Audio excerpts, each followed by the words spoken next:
been a landscape painter.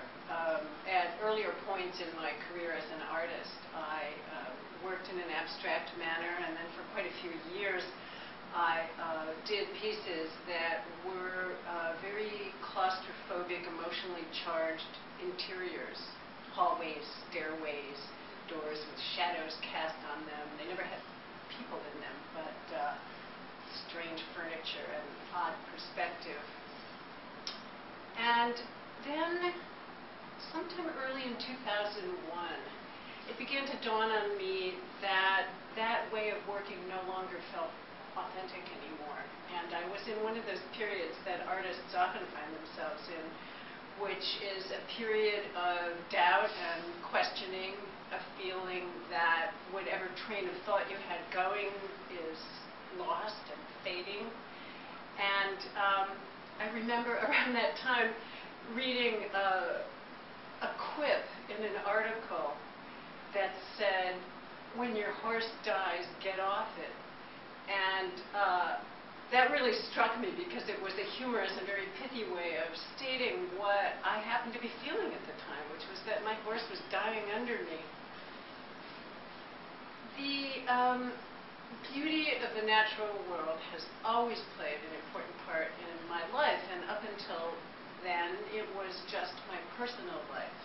I've often lived out in the country before I came to D.C.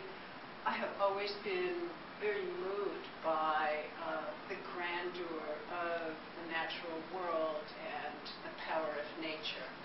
And what happened essentially over those few months in that period of time was that I realized that what I should be painting about is what I loved so deeply and what meant so much to me. So that is how I made the transition into landscape. And of course it didn't happen all at once, but it did happen fairly quickly.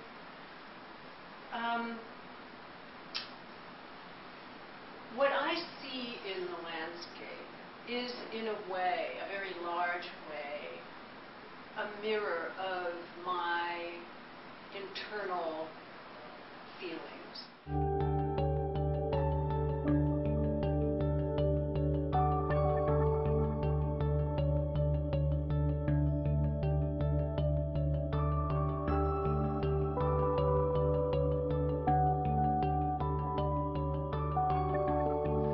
The landscape is, for me, a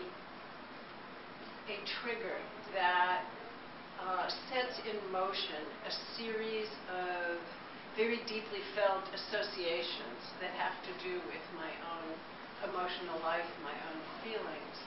And so, although I travel as much as I possibly can in order to see things I've never seen before, in order to open up the doors of possibility so that I stand the chance of being struck by something. I don't know exactly what I'm looking for. I have the faith that I'll know it when I see it, but my travels are research trips. They are times of gathering, and when I return to my studio, what I bring back with me is a set of impressions that I try to solidify in my mind while I'm there by sketching. I write extensive notes in a travel diary, and what I am saying to myself while I'm there, both through sketches and the written word, is, what is this view, what is this place about for me? What is it I feel and why?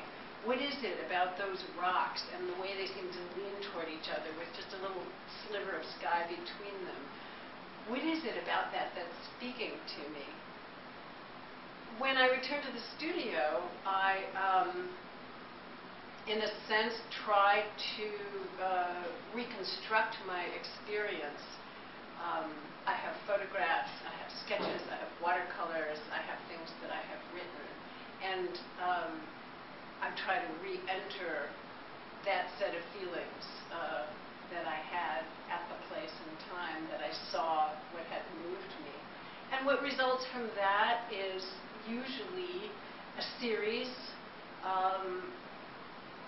Sometimes a core set of ideas will be so full of information for me that it may result in a whole year's worth of work. It could result in 7 or 9 or 10 paintings. Sometimes the series is only 3 or 4. I never know until I've worked through the individual pieces when the idea has kind of exhausted it. So.